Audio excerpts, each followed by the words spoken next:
Welcome back with Murdoch's Music Minute. He's my guest. He's really literally, for the first time, my guest in my apartment. Yeah, thanks for having me. Yeah, I'm glad you made it. This video is about my recent records purchases. I just want to show off. I just want to brag about The record haul.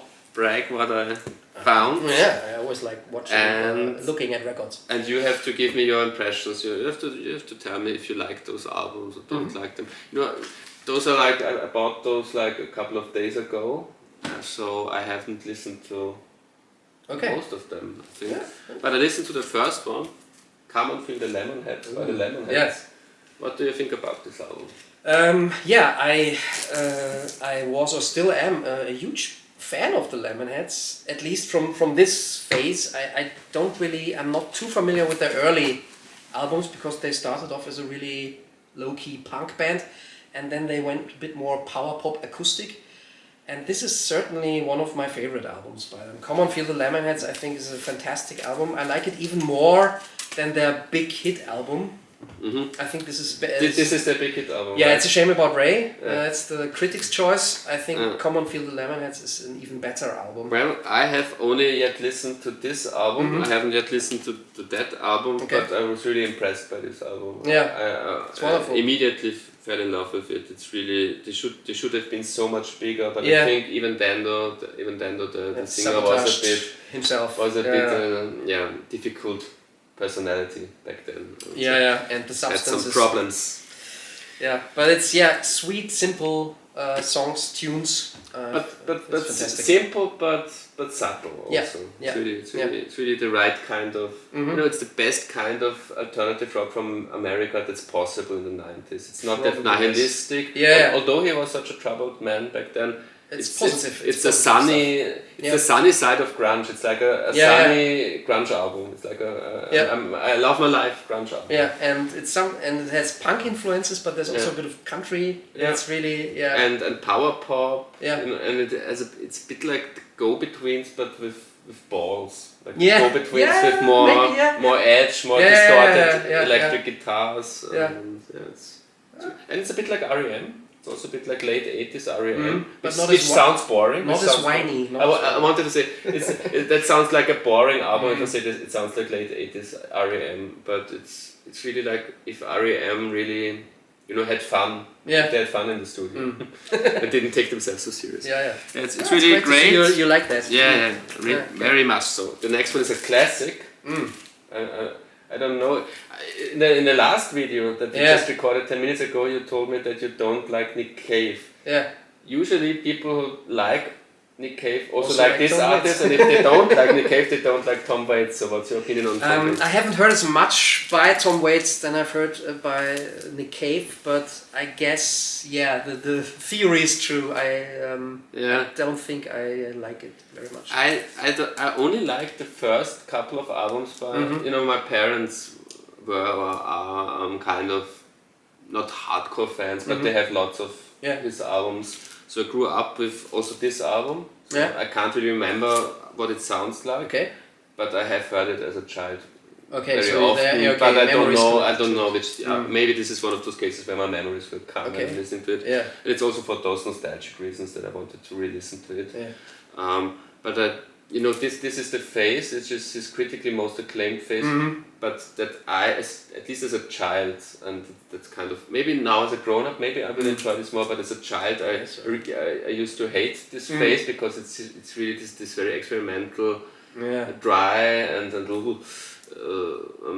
with the monstrous voice and so on. But the first couple of albums by Tom Waits I really like and never stopped liking. His first album, Closing Time, is one of my all-time favorite albums. They're a bit more subdued, right? Or not as unhinged vocally as. It's more like a crooner, bar piano. It's like a bit more cool version of Billy Joel. His first solo album is like the first solo album by Billy Joel, but the cool more version. underdog. The cool underdog version. Okay. But this is something completely different. Yeah. But I guess really, it's not for me. I will see if it's now for me, but when I was a child, understandably, this was too weird for me. Right. But I It's very critically acclaimed, and so maybe nowadays I can see its genius. Right. The next one, The Fall. Oh yeah. I made a video about The Fall a couple of days or weeks ago, and now really in this video I said to my friend Arno that I'm getting into The Fall now, and this is me getting even more into The Fall. Yeah. The Fall are just too sprawling for me in terms of discography that I never really bothered to even get started with them because there's so much. And then there's two more. I mean, there's even more, but those, I will make it quick. I bought lots of Neil Young albums, but I don't want to talk about it because You're planning to rank the whole discography, right? I'm planning to rank the whole discography. Am I giving too much away? No, I already hinted at it in videos. And this is just for me preparing for this, because I know all Neil Young albums until like 2000, because I once downloaded them 20 years ago. I downloaded illegally the complete discography, so I know all those albums. So it's I don't really have much to say now about it. Those are all classics.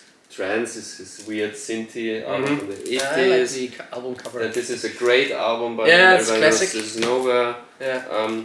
This I can't even remember. I think this is one of the first not so... Bit uneven, but some great songs on it, in my opinion. It's just this album, and this will be a first time that wasn't in my complete discography. This is from 2000 or something like that, Silver and Gold, so I'm looking forward to that. Then we talked about the Doors in our last video. So I won't say anything about it now. And then just an EP. This is an EP by Roxy Music, including Jealous Guy, and then the covers they did, just like a Hurricane by Neil Young. The cover. Like a Hurricane by Neil Young is on here. Oh, I wonder what that sounds like, done by Roxy Music. It's very wild. Okay. Which is Neil Young's version as well. So it's really but probably it's really a different kind of wild. It's really in the style of the Neil Young version. Is it? Okay. I especially know live versions of Roxy Music doing like a Hurricane. There are excellent versions on YouTube, and it's really Phil Manzanera channels his inner Neil Young. The guitar parts are it's the wild Neil Young style. It's not like the polished, sophisticated Roxy music style. It's really in the vein of Neil Young, and it's a great cover version. Roxy Music always good with covering. Brian Ferry and Roxy good at covering. So the last two, I don't think you will have to you will have anything to say about this. I'm sure you don't even know that this exists. No. This is one of the last blind spots. We also did a video today. Blind Is this spots. one of his classical albums? No. Okay. This is one of the last blind spots in my Paul McCartney collection. He did, is it a classical album? I don't know. I think he once did music for a computer game. Oh. And I think this is. I wasn't. Or maybe this is one of his classical albums, but I never listened to it. I haven't yet listened to it, and I think this is what. That was the time when he decided I'm going to make music for a computer game. Okay. And I'm really looking forward to it. That sounds. This will be interesting. This will be one of the last missing. Maybe this is the last officially released thing by Paul McCartney I have never listened to yet. And maybe it's a classical album, and maybe I'm confusing it in my mind. I don't know. Because I've never heard. This is the one thing by him that I never listened to. Okay. And I don't think it will be very good. This is really the bottom of the Paul McCartney barrel in a way. So that's why it's the last one for me. But will be like fulfilling to complete. Yeah. To be a complete expert on Paul McCartney after I listen to that. And the last one is kind of a classic, a minor classic. It's before the big classics started, but it's the first hints of the glam rock era. It's the album before Hunky Dory. This is one of his most guitar heavy albums. David Bowie, The Man Who Sold the World. I think it's the first album with Mick Ronson, which gave him this big glam rock sound.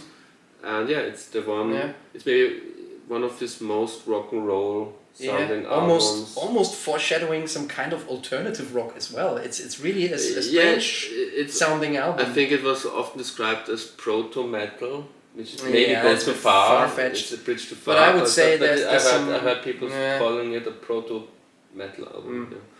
And it has the big classic, the title track, Man Yeah. Who Sold the World, and I think The Width of the Circle, Yeah, whatever yeah, it's called, is yeah. also a minor classic. Yeah, So, again, Yeah. I'm familiar with the album, but me too. Yeah. didn't have it on vinyl before, so I'm looking forward to it. It's a Yeah. repress, so Mhm. it's not like it's an original pressing or anything, but still nice to Nice have. to have. Yeah. Yeah. Yeah. Well, That's it. okay. Thank you, Murdoch, for looking at my records, and thank you.